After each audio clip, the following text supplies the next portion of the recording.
Em primeiro lugar, o pensamento do Xi, por exemplo, começa a ser construído, claro, bem antes, mas dentro da estrutura do partido, quando ele assume, como você falou, no 18º Congresso, em 2012, novembro de 2012. Eu estava em Pequim, justamente naquele período.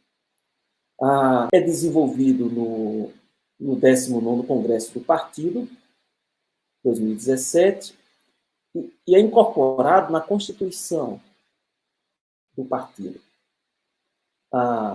Isso é importante, porque, ou seja, é quando ele passa a ser não mais um pensamento do José, do Rafael, do Albérico, mas passa a ser um guia para todo o partido. Começa é formalizado, né? E agora ele está em plena aplicação e desenvolvimento. Por que surge o pensamento do Xi? Porque a necessidade de um pensamento. Então, quando a gente estuda a China, primeiro o seguinte, só fazendo um parênteses, para compreender a China dos últimos 100 anos, é necessário estudar e compreender o Partido Comunista da China, que foi fundado em 1921, dentro daquela onda que o Albérico conhece muito bem, da Revolução Soviética, da Revolução na Rússia, de 1917. E para entender a China atual, é essencial entender o pensamento. A China, na sua fase atual, é necessário entender o pensamento do Xi. Então, nós estamos aqui, né, o programa vai tratar de questões essenciais.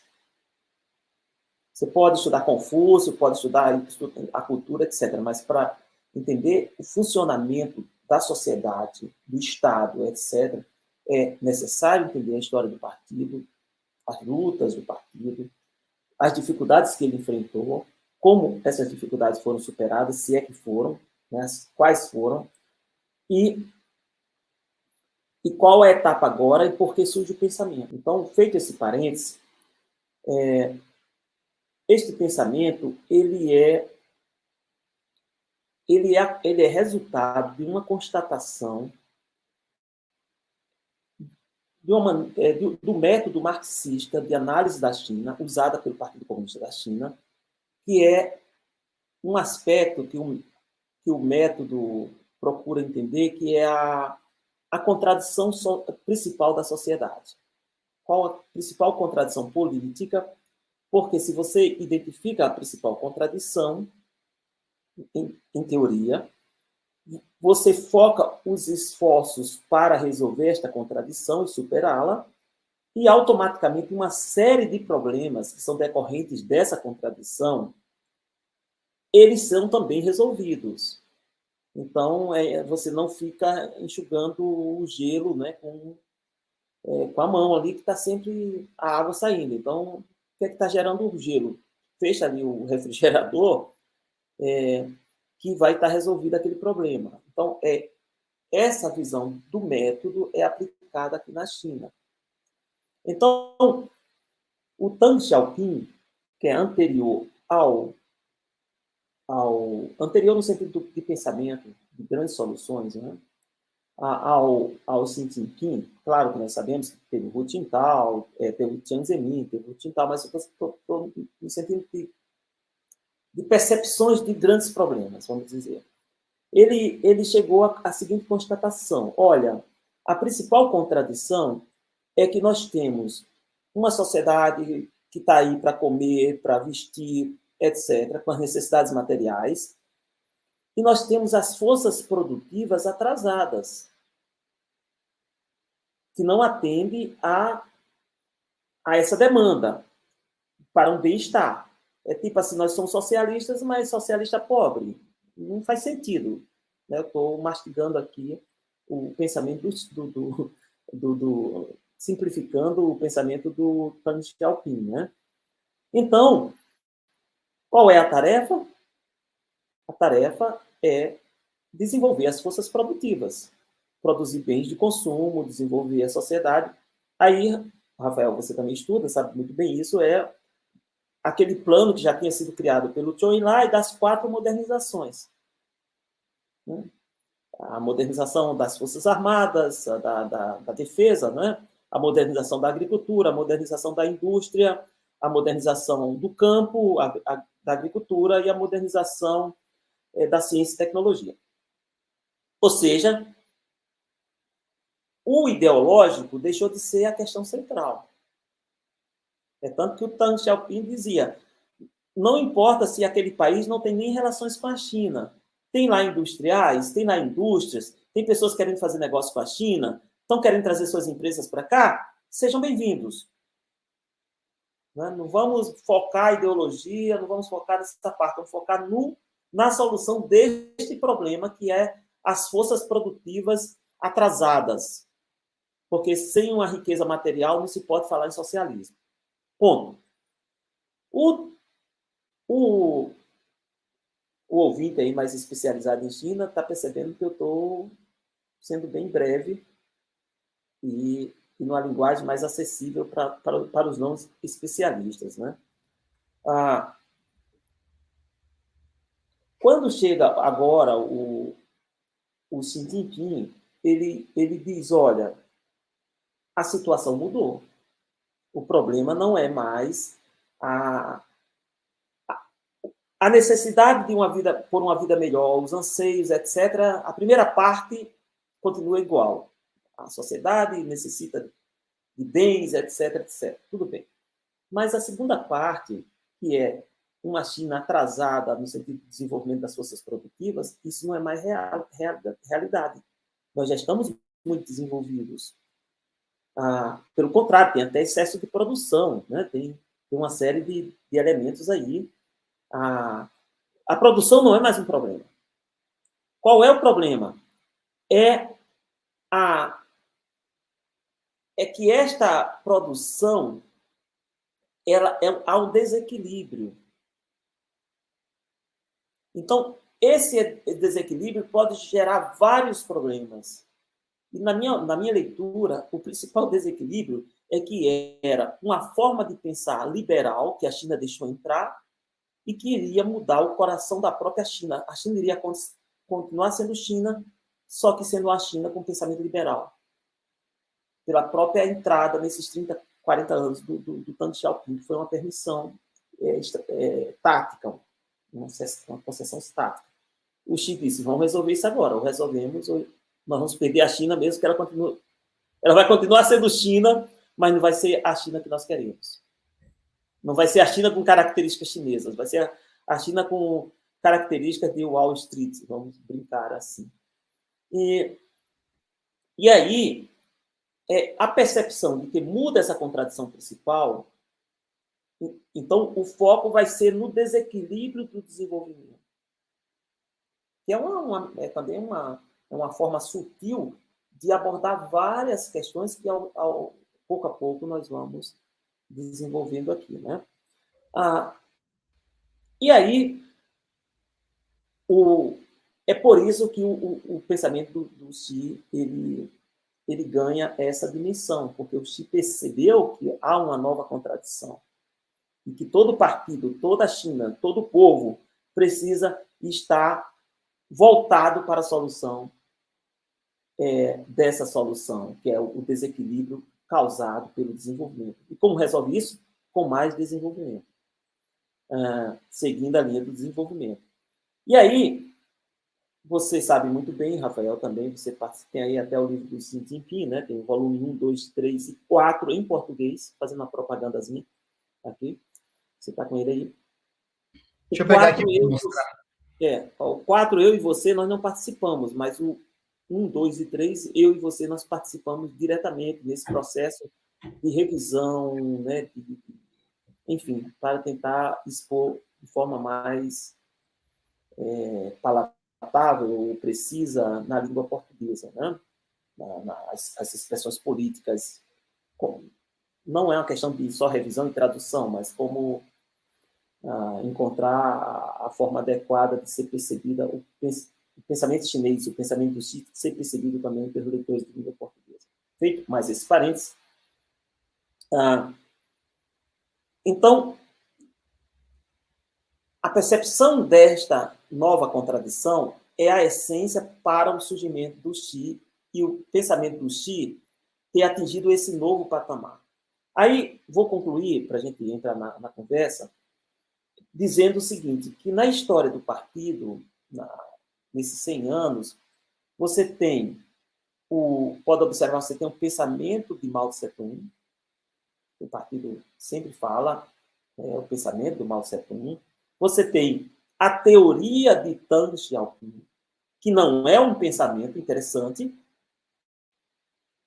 A teoria de Deng Xiaoping não está no livro de pensamento, porque o do Xi está pensamento e não teoria. Certo? Isso é uma questão importante. Nós temos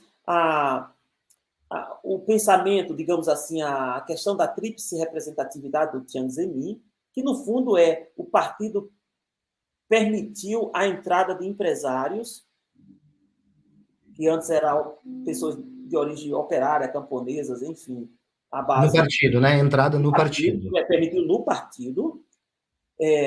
Então, essa tríplice representatividade, esse terceiro elemento é justamente a vinda dessas, que eles chamam de forças mais desenvolvidas ou avançadas, para dentro do partido.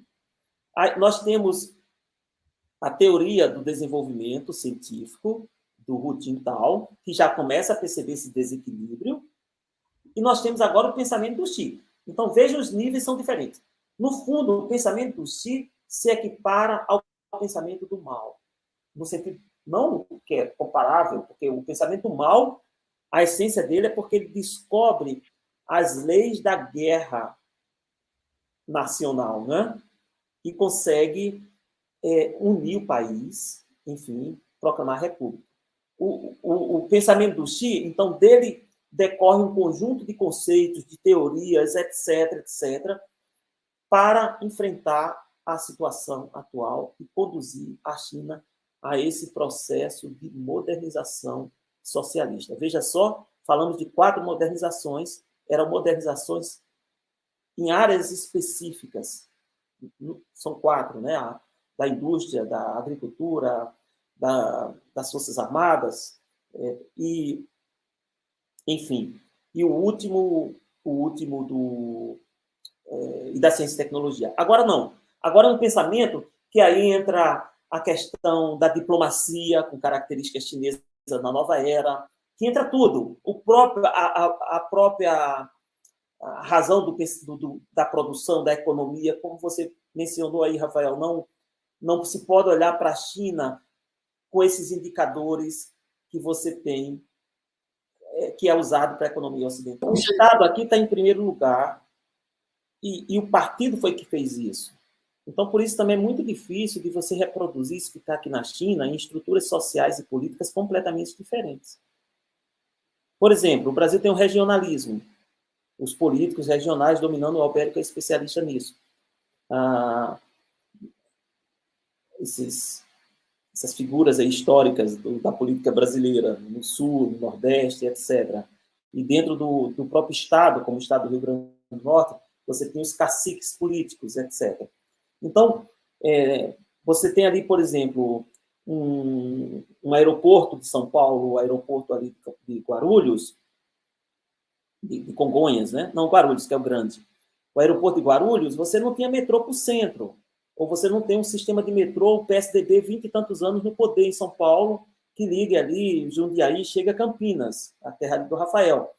Ora, por que não tem? Porque você tem um monte de lobbies, de taxistas, que pegam votos, de sindicatos, de não sei o quê, que dificulta, ou questões ambientais, uma série de coisas que vai dificultar isso. Aqui na China não vai ter isso.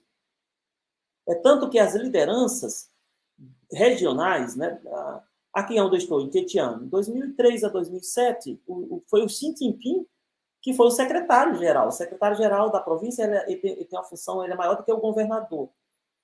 Então, veja só, o partido pega os seus quadros e fica mandando para as regiões Xinjiang, não sei para onde, né? Essas diversas, as 23 províncias, menos Taiwan, que eles não mandam, mas as 22 províncias e as outras, as 33, 34 com Taiwan, unidades administrativas do Estado, né? Então, eles ficam mandando. É completamente diferente. Então, você é um pensamento para o desenvolvimento todo observando as particularidades e as forças que existem regional também. Não estou dizendo que não existem, empresariais, etc., etc. Mas elas não são capazes de barrar uma deliberação que vai impulsionar o desenvolvimento total. Mas esse ponto que o Alberto traz, olhando ele sob a perspectiva do pensamento do Xi, ele é muito importante, porque veja só, o que muda, segundo o Xi, a percepção do Xi, é o desequilíbrio do desenvolvimento. E justamente o desequilíbrio, um dos elementos do desequilíbrio do desenvolvimento é a questão regional. Então, você tem áreas costeiras altamente muito ricas, como essa que eu estou, Xangai, e você tem o oeste da China, ali Xinjiang, o Tibete, o centro da China, áreas muito pobres e não tão desenvolvidas. Mas como o período do Deng Xiaoping, a preocupação não era essa, porque eu já falei, era o desenvolvimento das forças produtivas, era o enriquecimento material, essa diferença regional ela se acentuou mais ainda. Então, o pensamento do Xi vem para corrigir isso. Só que você como é que eles trabalham? Olha, aquela província tem um potencial X para determinada área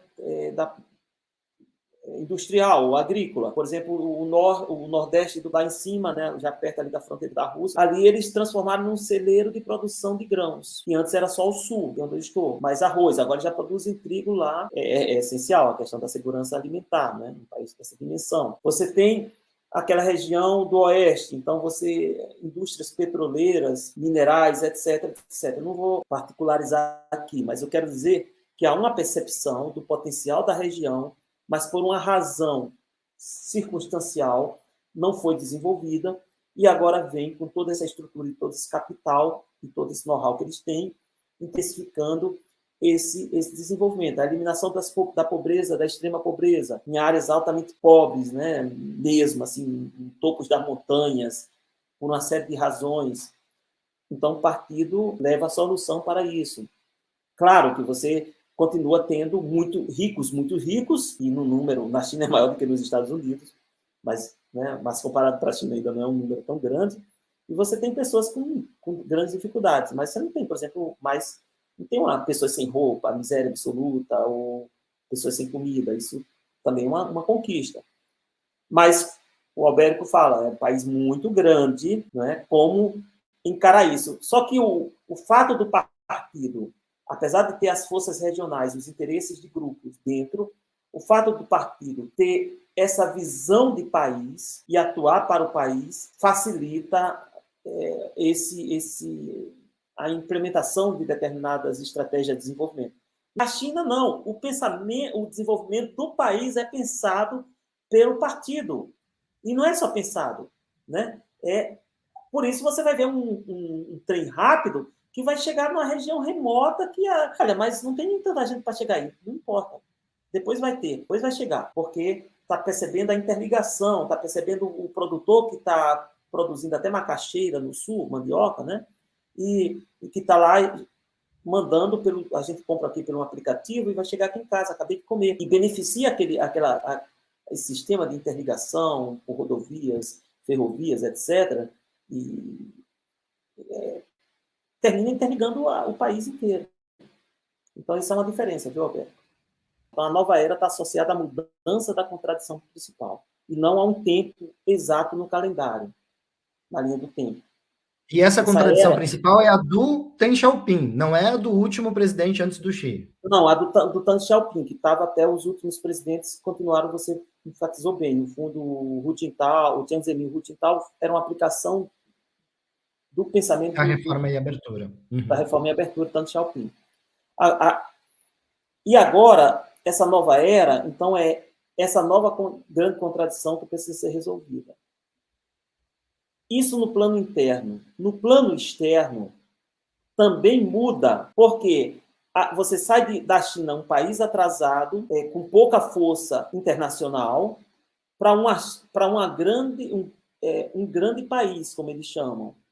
Inclusive para a implantação da diplomacia de grande país, que é o pensamento de Xi para a diplomacia. Primeiro, num primeiro momento, Por exemplo, vamos pegar um projeto-chave deles, que é o Tailu, que é um cinturão e uma rota, a iniciativa Um Cinturão e uma Rota, que é a nova Rota da Seda, numa linguagem mais comum. Se você vai pegar, quando ele foi anunciado, no Cazaquistão, em 2013, se não me falha a memória, e depois, no mesmo ano, na Indonésia, porque é a parte terrestre ligando a Ásia, né, seguindo ali para a banda da Europa, e a parte marítima, ligando, que no fundo era aquela rota que os portugueses faziam, ou mesmo aquele navegador chinês, o Chan Han, fazia. Então, a rota do chá e a rota da seda, vamos dizer assim, interligadas, né? Essa iniciativa, se você vai estudar os documentos e tudo mais, os discursos, pode observar que nos primeiros anos estão falando do entorno regional, saindo aqui e chegando no máximo na África. Mas se você pega nos últimos 5 anos, né, principalmente no mandato que terminou do Xi, porque esse agora está começando, né, ele já começa, já é uma abordagem global. Por quê? Porque no início a China não estava pensando globalmente. Estava pensando, mas esperando o momento para esse anúncio, né? O que eu quero dizer é que também os interesses da China no mundo mudam em relação ao período que começa a reforma e abertura de 1978. Então, o pensamento do Xi vem para esse momento, que é uma transição da hegemonia dos Estados Unidos, da grande hegemonia do país único que domina o mundo, para uma China que quer assumir o seu papel no mundo, com o peso que ela tem, com a capacidade que ela tem, econômica e em todos os sentidos. Então, também muda isso. Só que esse estudo ele não está ainda tão desenvolvido, eu acho. Pelo menos, né, não abordado como eu estou abordando, mas não é só a contradição do desenvolvimento interno, é justamente a situação externa que também muda nessa nova era. Coube ao Mao Tse-tung, fazer a leitura correta dentro do partido e liderar, e encontrar o caminho para a solução disso aí. Expulsar, tirar as potências que queriam dominar, tirar as mãos do bolo, que era a China. E se você for pegar historicamente, simbolicamente, quando Macau e Hong Kong, primeiro Hong Kong, né, em 97, Macau em 99, 1999, volta para a China, ou seja, a ser administrada pela China, retomada, principalmente Hong Kong, porque Macau é um caso muito diferente, foi uma concessão, não foi muito uma obrigação. Hong Kong não, foi imposta por uma guerra do ópio. Quando isso volta para as mãos da China, eu penso que aí as potências estrangeiras tiraram a mão dessa pizza, desse bolo. Vai dizer, tem Taiwan que não foi resolvido. Sim, tem Taiwan, mas Taiwan são chineses. Pode ter americano por trás, mas são chineses, é diferente. Enquanto que Hong Kong não eram chineses.